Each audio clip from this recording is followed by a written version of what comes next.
Hi Raptor fans! Welcome to the Montana Raptor Conservation Center here in Bozeman, Montana. My name is Teresa and I'm the Education Specialist here. And today we are going to be talking about owl identification. Now, a huge thing that we hear from people whenever they talk to us about the birds they've seen is they're trying to figure out what type of bird they've seen, and they have all these different characteristics, but it's hard for them to put it together and figure out what bird it was. And of course, so many people love getting to see owls out in the wild. So whenever you're out and about, here are a few tricks and clues that you can use to help identify which owl you might hear or see or live around. Now here in Montana, we are lucky enough to have 15 different species of owls, and we're going to cover most of those here in the program today. And we're going to meet two of our education ambassadors that we have here at the Raptor Center. Now we're going to start kind of from the largest raptors that we have here to the smallest, and we're going to start off with a lot of people's favorite owl species. Right here behind me is a picture of a beautiful snowy owl.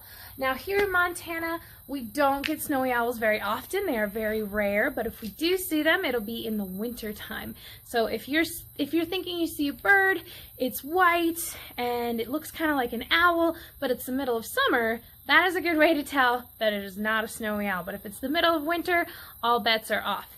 Now, a really cool thing about owls is that every single owl species has a different hoot, and that's pretty cool. And some of them don't even hoot at all, actually. Some of them have screeches and screams. So one thing that I highly recommend is knowing your owl sounds. Look up some sounds online and familiarize yourselves with how each different species sound, because sometimes you might not even see an owl, you'll just hear it off in the distance. So that'll be a great way to tell.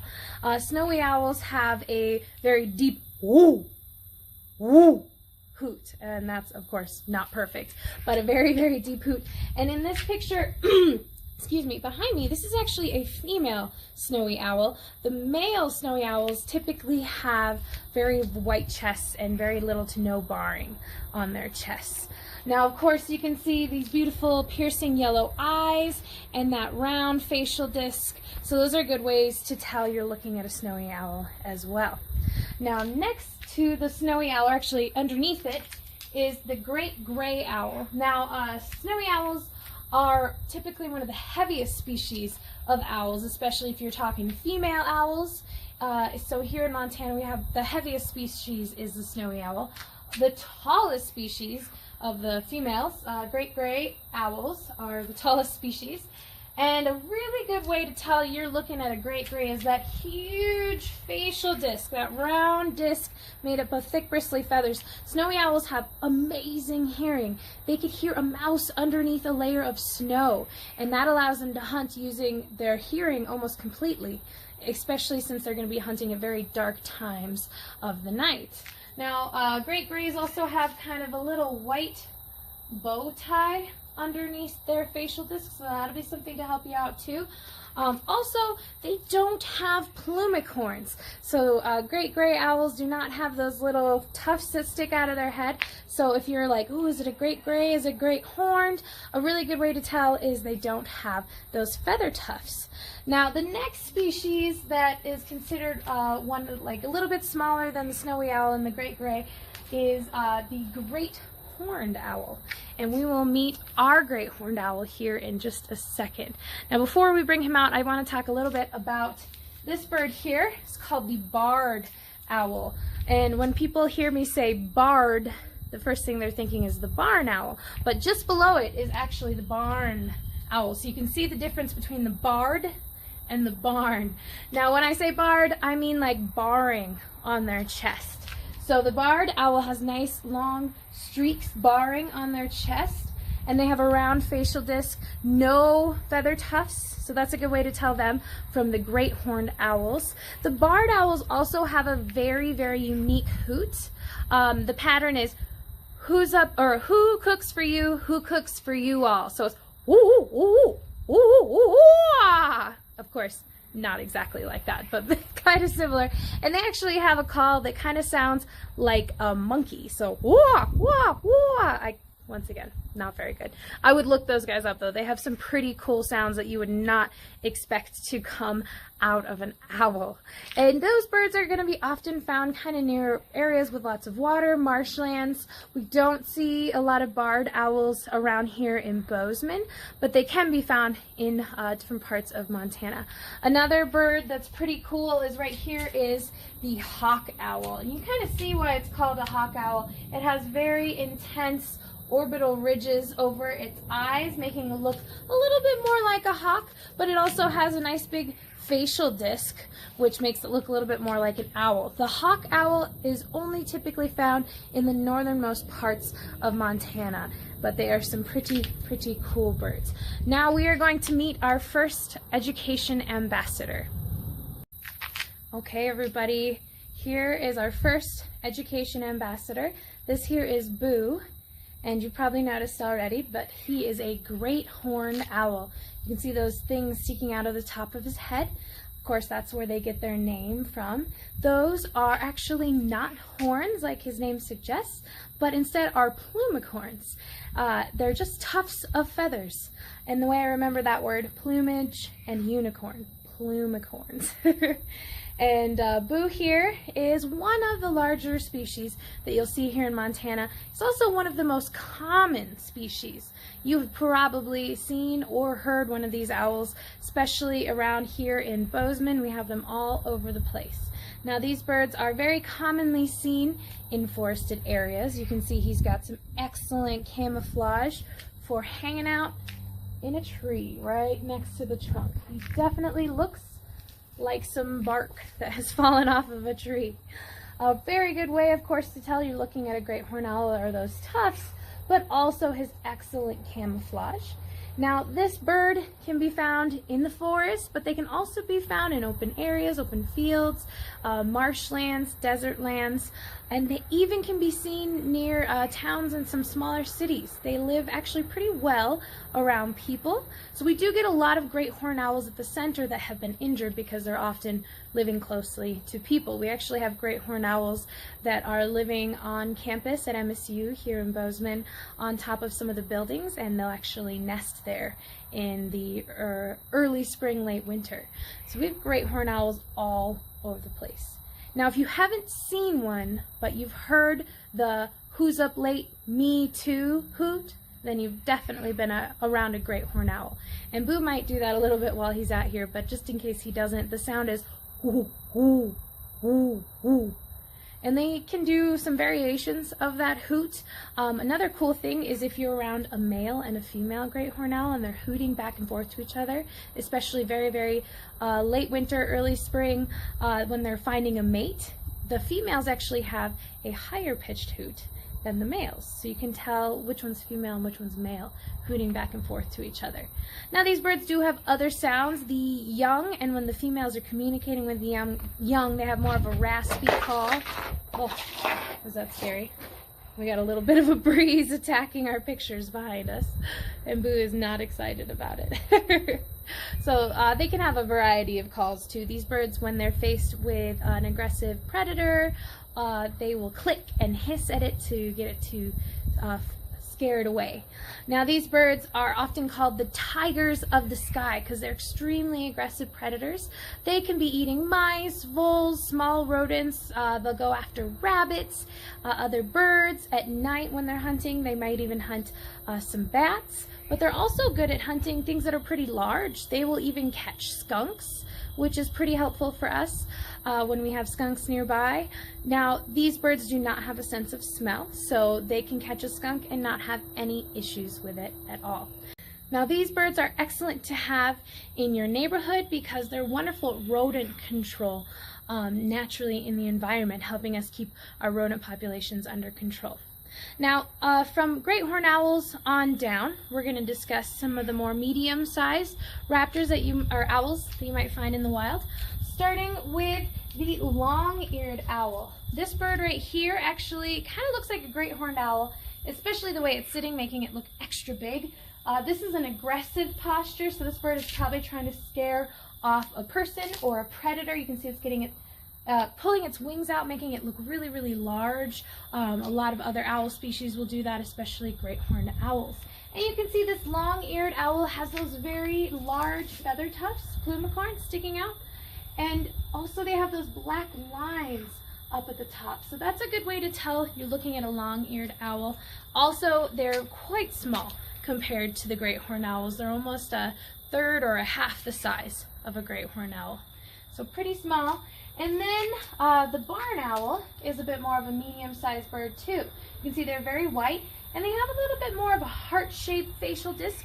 They're often called the Valentine owl or the monkey owl or the heart-faced owl because of that facial disc. They have excellent hearing. They kill about 1,000 mice in just 1 year. Now, people often know about the barn owl, but they don't know what they sound like. Barn owls have a very intense, high-pitched scream. It almost sounds like a screaming woman. And I believe strongly that these birds are honestly the beginning of a lot of ghost stories. Imagine you're walking out for a long walk out in a field at night, and you see a barn that you think is empty and abandoned, and then you hear a high-pitched scream. You go in there, there's nobody there, and you didn't see an owl, but odds are you probably heard one. So that might have been the beginning of a very scary ghost story. Now going on to a little bit slightly smaller owl, the burrowing owl. This is a pretty cool bird that you can find in open plains. They'll often live in old ground squirrel homes, and they don't dig their own holes. They often just find the old ground squirrel homes and live down in those holes. And they're a pretty amazing species of bird. Now, if you have any questions about Boo or any of the owls that we've talked about so far, please make sure to put them in the comments below. All right, and here is our other owl raptor ambassador. This is Prairie, and she is what's called a short-eared owl. Now, if you remember the picture of the owl up in the corner, that's the long-eared owl, and this is the short-eared owl. Now, if you're thinking, I don't see any ears, that's because when they say short-eared owl, long-eared owl, they're referring to those feather tufts or plumicorns that we talked about with Boo. Now you can say, well, I don't see any feather tufts either, but that's because short-eared owls actually typically don't have their plumicorns sticking up. If a predator flies by while she is out in the open, her tufts will go up. So maybe it's a little bit more of an aggressive posture, or maybe putting those tufts up will help her blend into her environment a little bit more.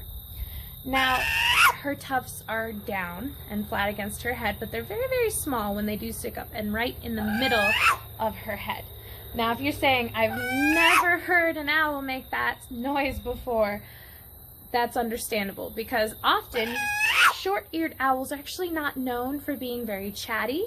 Prairie is just telling me that she would like a little bit more food, so we'll be sure to give her some more snacks here in a little bit.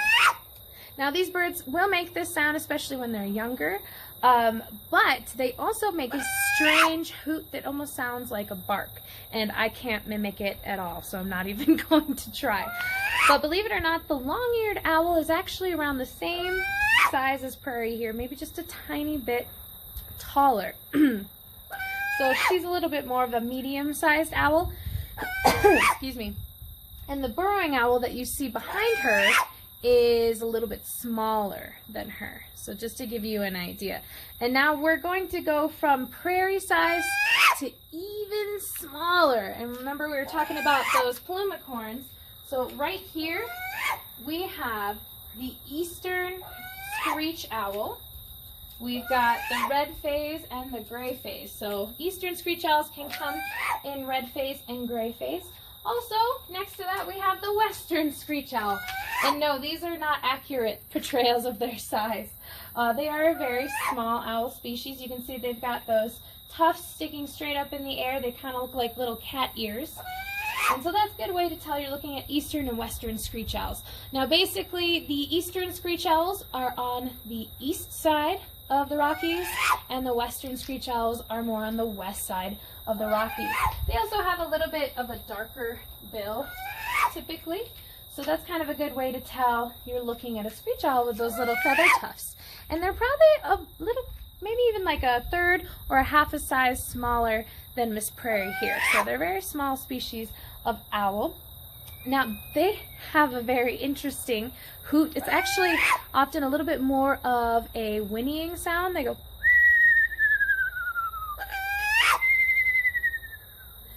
And it's pretty neat sound, and they're pretty common, especially in forested areas. Now, even smaller than the screech owl is the boreal owl. Once again, this is not an accurate size. And the boreal owl is actually smaller than the northern saw-whet owl, which looks very similar to the boreal owl. And they sound a little bit like a small, teeny tiny little truck backing up. They go.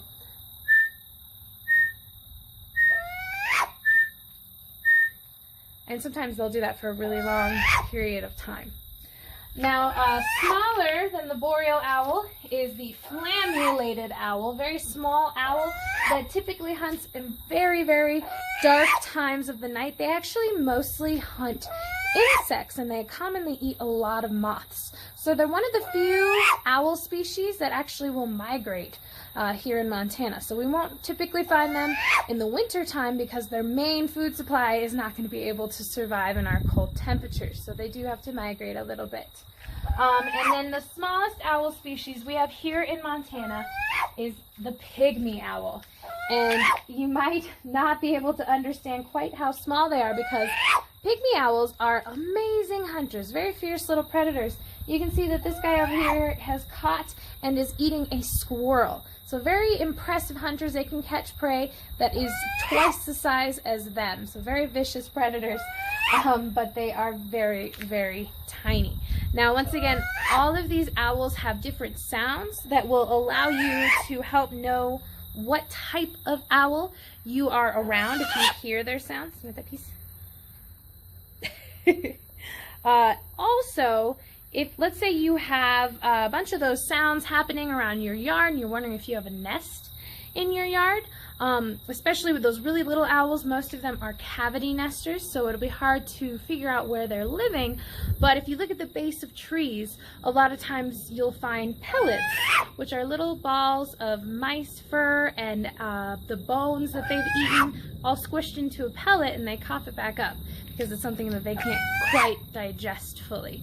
And those are a good sign that you have owls living nearby or sitting in a tree in your yard commonly. Also, when they go to the bathroom, it goes straight down typically, so you'll have a lot of what they call whitewash underneath trees or in areas where these owls will frequent. It's a lot of white urates, or their urine mixed with a little bit of their fecal matter. And that's a good way to tell if you're around owl species too. Now, prairie here is something that you would find out near open fields and tall grass prairie. You can see that her chest is very striped, kind of like the barred owl we were talking about. And that's going to help her blend into tall grasses. And these birds are actually ground nesting birds, so they will often be difficult to see, but we can find them perching on fence poles on the side of highways. Especially out here, we see them a lot near Big Timber on the highway going up north to Harleton, and that would be a really good area to spot a short-eared owl. But it would be hard to hear them because they're often not very chatty, except for this one right here. She's very chatty. Now, if you have any questions about prairie or other owls, here, I'll get you a snack. Maybe. If you have any questions about prairie or any of the other owl species that we talked about today, please put them in the comments below. Thank you so much for watching, everybody, and have a great rest of your week. See ya!